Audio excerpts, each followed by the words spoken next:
So, Denis, it's our 10th anniversary. We just had a nice presentation, and thank you for joining us today to answer some interesting questions about the company and the previous 10 years. So, to start off, Domagoj.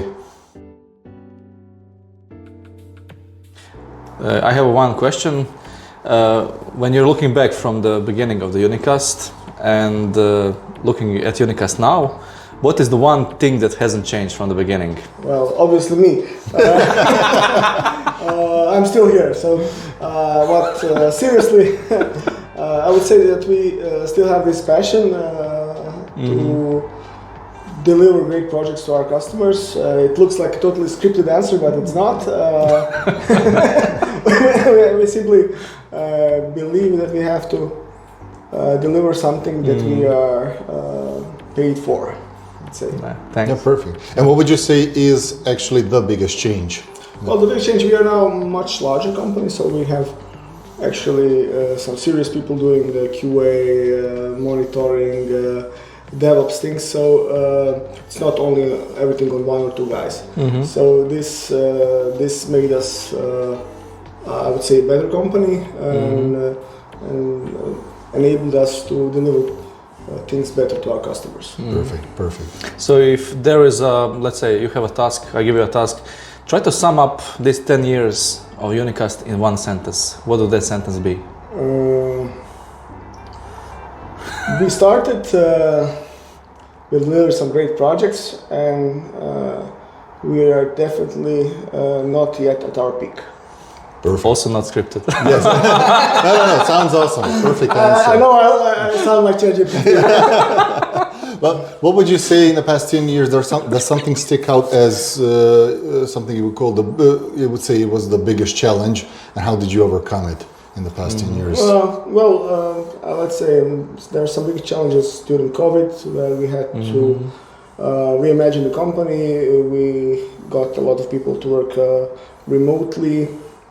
We also went international with some of our hires, and that also helped us expand our horizons and better cover some other cultures that we previously were not present at.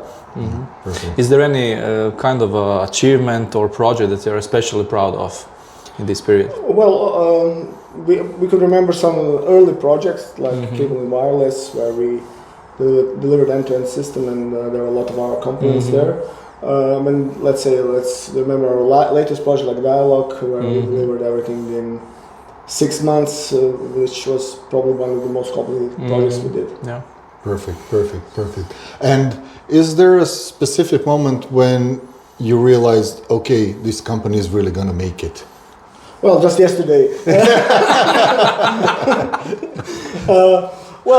I would say that time was like 2 or 3 years ago, when we internally developed some projects that completely rounded up our portfolio, software portfolio.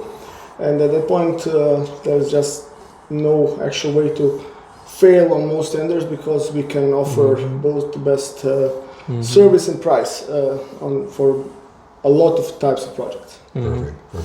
Can you maybe, let's say, recall some time when you firstly celebrated one of the big first successes that you had? And how did you celebrate it? Let me remember that. We did some great celebrations at Seychelles on our first project. I remember some barbecue and a nice party. But actually, you have to ask sales for that, because they are much better at celebration than we technical guys are, Okay, yeah, that is true. True. And one final question is, it might sound a bit tacky, but it's actually for a lot of people starting their own companies, so it's always useful. Every beginning is quite stressful, and you never know what's going to happen and turn out. But is there something you would, some piece of advice you would give to yourself, like from 10 years ago? I mean, except for invest everything in Bitcoin. I would say be patient. Everything will come in its place. It takes time. There's a great saying,